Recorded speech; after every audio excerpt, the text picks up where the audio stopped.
Olá, meus alunos das turmas 1000 e 1001. Tudo bem com vocês? Espero que todos estejam bem, meus queridos.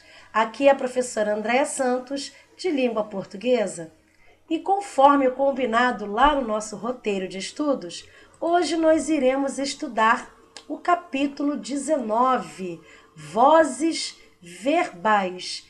E na sequência também falaremos sobre os aspectos verbais, ok? Bom, pessoal, nós já sabemos que a voz é uma categoria da classe dos verbos que indica a relação entre o sujeito e a ação expressa pelo verbo, né? Que pode assumir três formas: ativa, passiva e reflexiva.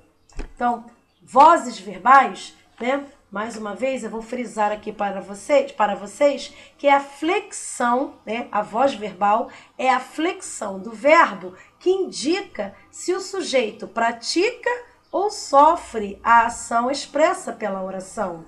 Então, como eu já falei anteriormente, né? A voz verbal ela pode ser, né?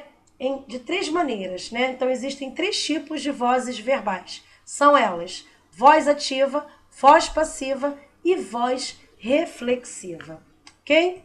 Bom, eu trouxe aqui, né, como exemplos, três orações, tá?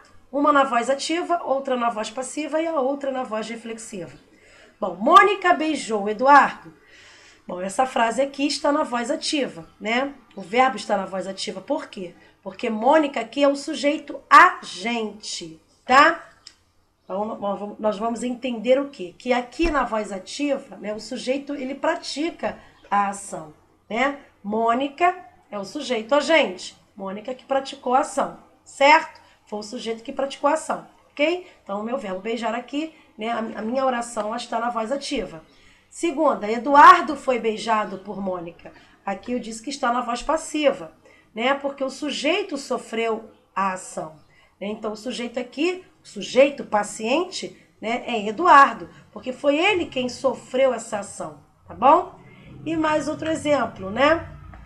Eduardo e Mônica beijaram-se. Eu disse que essa oração está na voz reflexiva. Por que na voz reflexiva? Porque aqui o sujeito, ele praticou, né, e sofreu a ação. Então, o sujeito agente paciente aqui foi Eduardo e Mônica, no caso, né? O sujeito Eduardo e Mônica, né? Então, esse sujeito aqui, né, a gente pode dizer que é agente paciente, porque praticaram e sofreram a mesma ação, tá? Então, Eduardo e Mônica beijaram-se. Eu tenho aqui a voz reflexiva, ok? Vamos falar agora detalhadamente sobre cada uma dessas vozes. Vamos começar falando, né, sobre a primeira voz verbal, a voz ativa. Então, eu trouxe outro exemplo. Ela quebrou o vaso. Então, o sujeito que praticou a ação aqui foi ela, não é isso?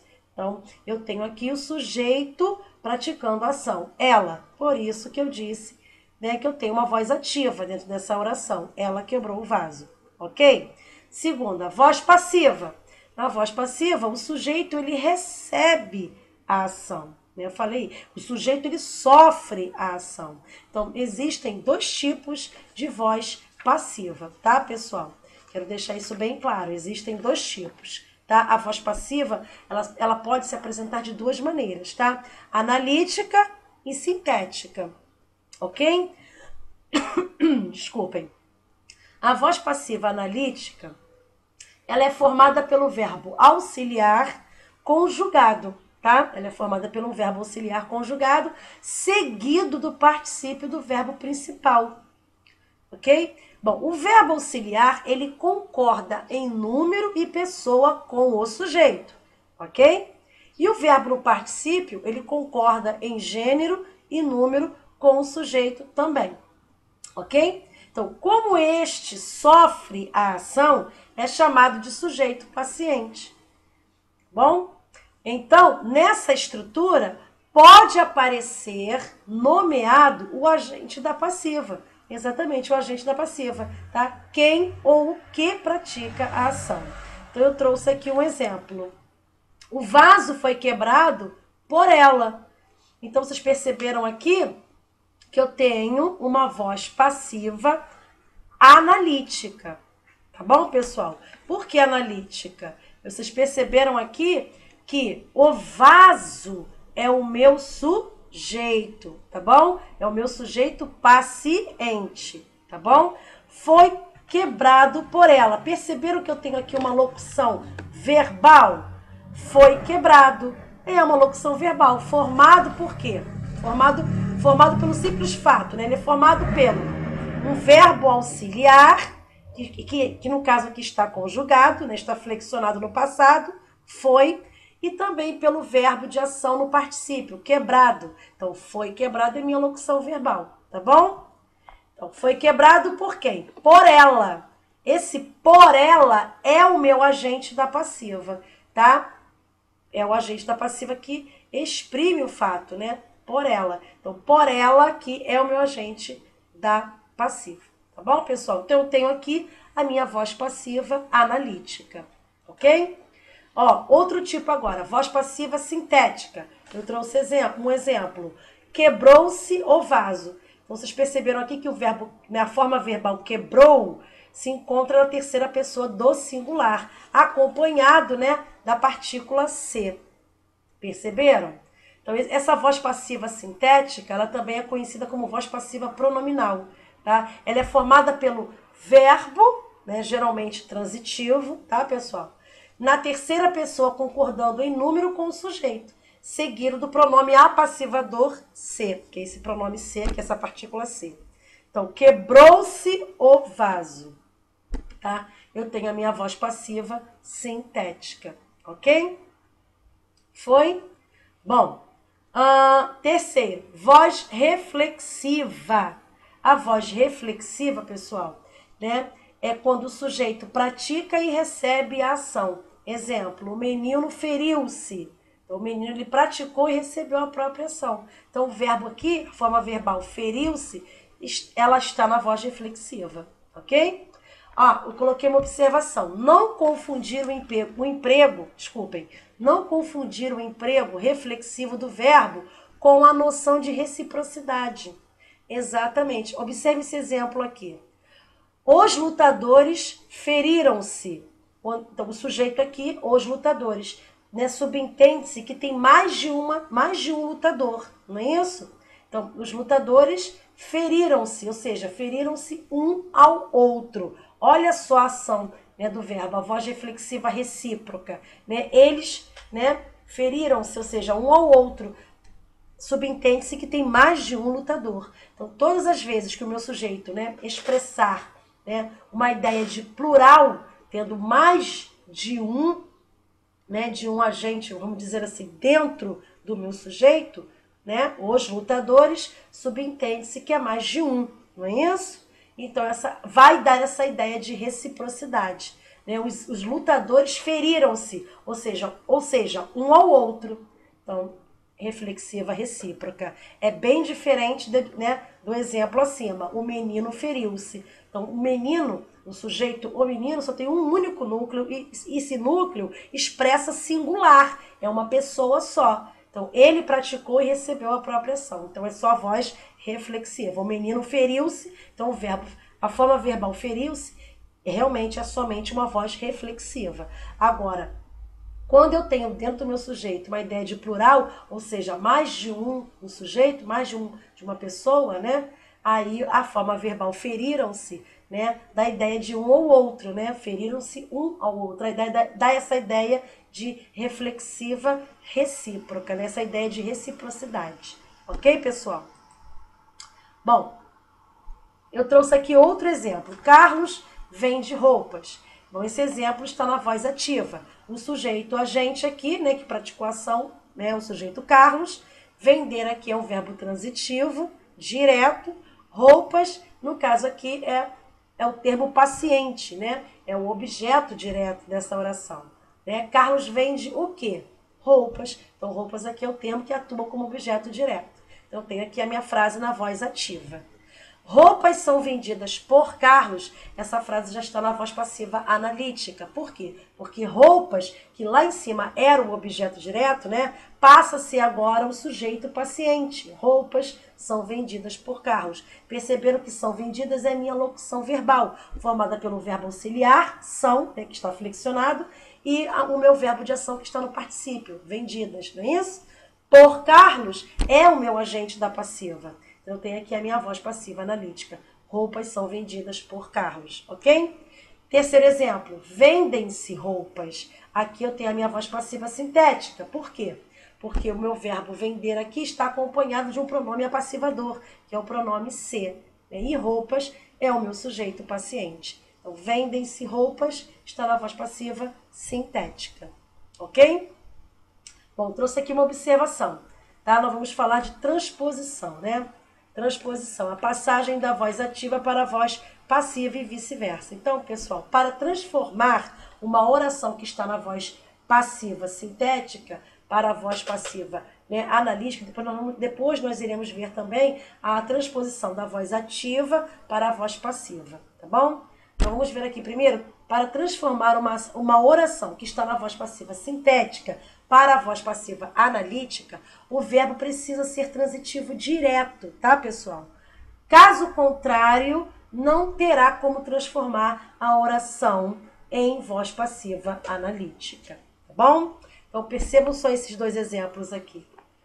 Primeiro, precisa-se de funcionários. Aqui eu tenho a minha voz passiva sintética, né? Precisa-se de funcionários. Então, aqui, precisa, o verbo precisar, quem precisa, precisa de alguma coisa, de alguém. Precisa-se de quê? De funcionários. Então, o verbo precisar aqui é um verbo transitivo indireto, porque ele exige, perdoe-me, porque ele exige preposição. Precisa de quê? De funcionários. Então, o verbo precisar é um verbo transitivo indireto, certo? O termo de funcionários é o meu complemento verbal, chamado objeto indireto, porque está completando o sentido de um verbo que é transitivo indireto, que no caso é o verbo precisar, ok? Ótimo. Bom, perceberam que o verbo precisar está acompanhado, né, da partícula se, que nós chamamos de índice de indeterminação de sujeito. Por que ele é chamado de índice de indeterminação de sujeito? Porque dentro dessa frase, pessoal, não há sujeito, né? No caso, não há sujeito, não podemos determinar o sujeito, melhor dizendo, né? Não podemos determinar o sujeito. Por isso que nós chamamos de índice de indeterminação do sujeito.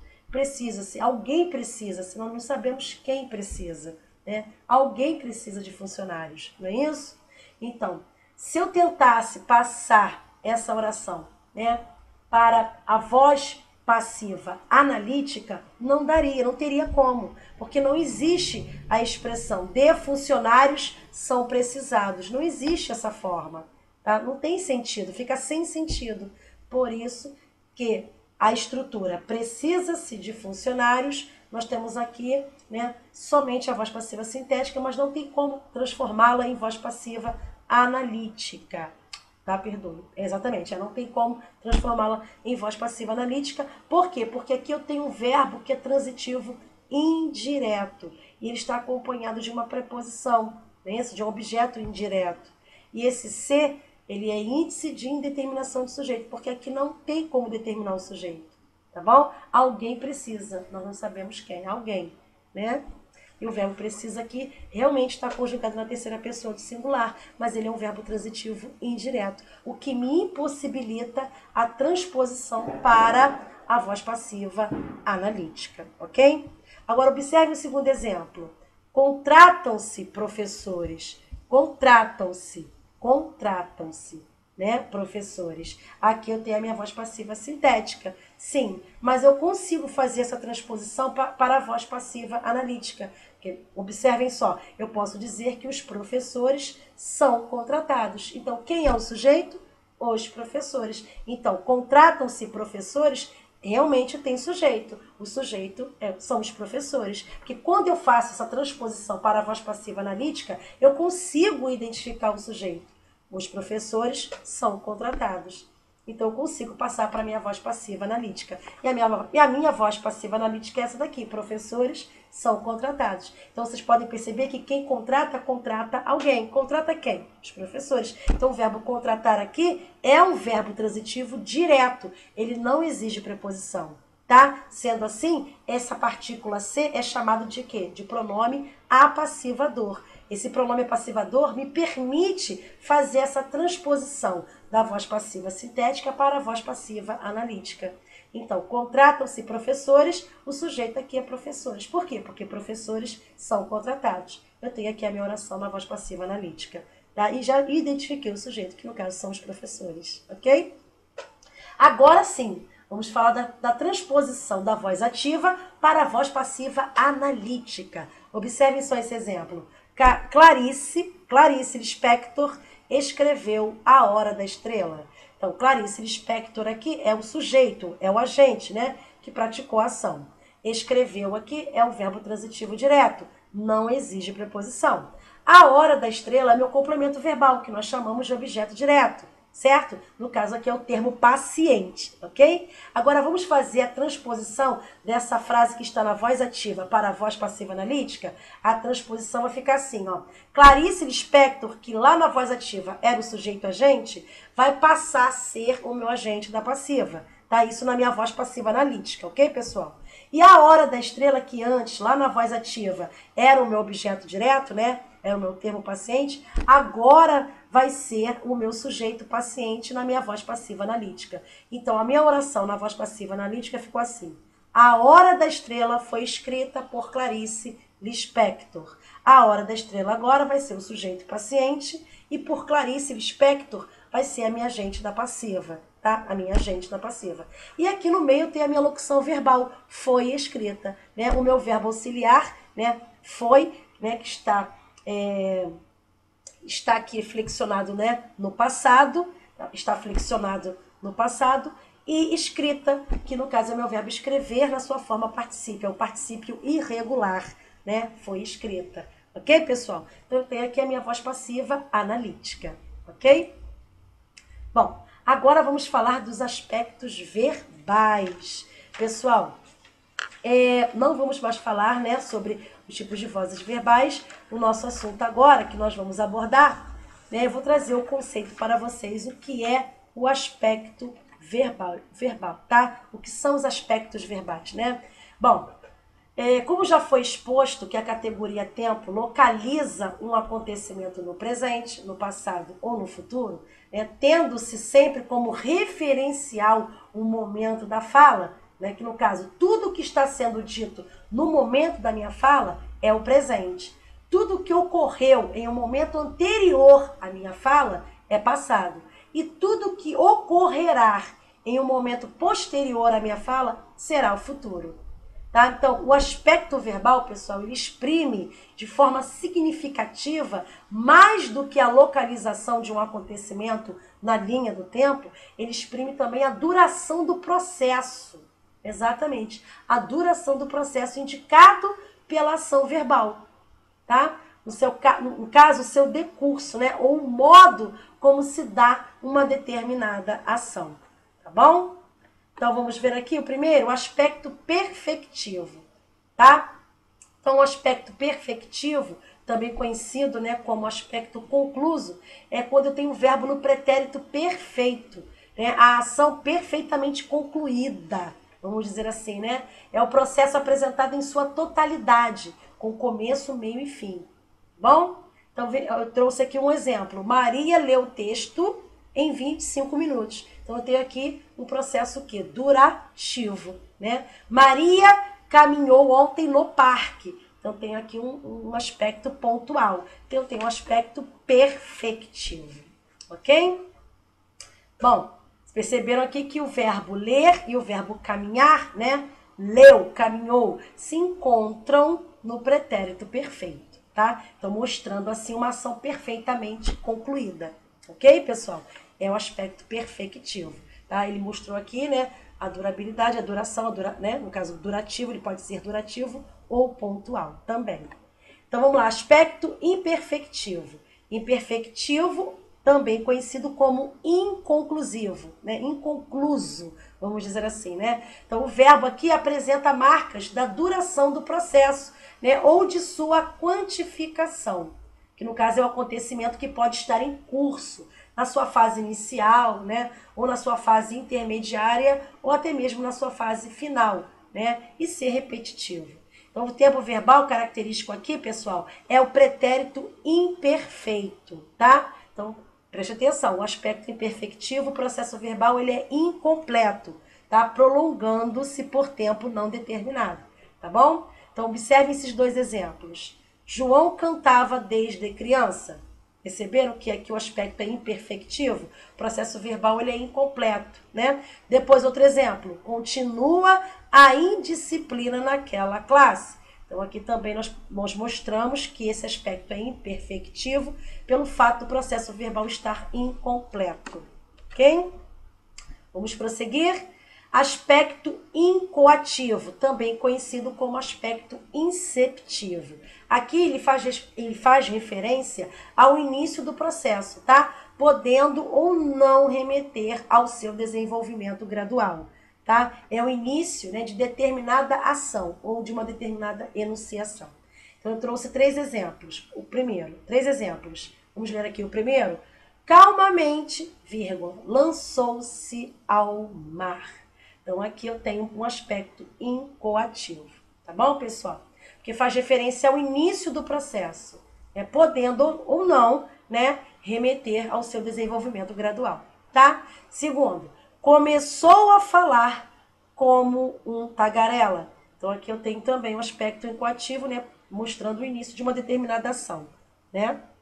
Depois, a cidade voltou a amanhecer chuvosa. Então, aqui também eu tenho um aspecto incoativo, né? Voltou a amanhecer, né? Então, é o início de uma determinada ação. Então, aspecto incoativo, ok? Outro aspecto, cessativo ou conclusivo, né? Então, esse aspecto cessativo, né? O falante destaca o final do processo. Vamos ver aqui um exemplo, né? Há também uma interrupção ou uma conclusão de uma ação ou de uma enunciação. Então, observe esses dois exemplos aqui. Ele parou de estudar quando terminou o ensino médio. Então, parou de estudar, né, é um aspecto cessativo, conclusivo, né? Mostra aqui a conclusão de uma ação, né? Outro exemplo, acabei de passar um café delicioso. Então, aqui, acabei de passar, eu tenho um aspecto, né, cessativo ou conclusivo, né? Mostrando aqui, né, a conclusão de uma ação, tá bom? Outro aspecto, durativo. Então, pessoal, esse aspecto aqui durativo, né? Nós temos aqui também conhecido como aspecto cursivo, né? Ele exprime um acontecimento que está em curso. Exatamente, o aspecto durativo ou cursivo é quando ele exprime um acontecimento que está em curso. Então, observem só, a ação ela prolonga-se, tá? Então, observem só um exemplo. Ela andava muito atarefada. Então, andava aqui é um aspecto durativo, né? Tá passando aqui um acontecimento que ainda está em curso. É uma ação que está ainda prolongando-se, né? Ela andava muito atarefada. Então, andava tem um aspecto durativo por isso. Ok? Outro tipo de aspecto, frequentativo, né? Frequentativo, né, é um verbo que indica uma ação verbal que é frequente ou que se repete, né? Então, observem só esse exemplo. A mosca esvoaçava sobre a minha cabeça. Então, esvoaçava aqui passa esse aspecto frequentativo, né? Uma ação que se repete, ok? Outro aspecto, pontual. Exatamente, ou seja, aqui o aspecto pontual, também conhecido como aspecto momentâneo, né, é aquela ação, né, momentânea, tá? É uma ação momentânea. Exemplo, o sino deu uma balada. Então aqui, né, a forma verbal deu realmente apresenta esse aspecto pontual, né, momentâneo, né? A ação é além de perfectiva, ela é momentânea. Então, deu aqui, possui um aspecto realmente pontual. Ok, pessoal? Bom, encerramos aqui os nossos estudos falando sobre as vozes verbais e também sobre alguns aspectos verbais, ok? Desejo a todos bons estudos. Não esqueçam de colocar os nomes e as turmas aqui nos comentários, tá bom, meus amores? Fiquem todos com Deus. Um grande beijo e até o próximo vídeo. Tchauzinho!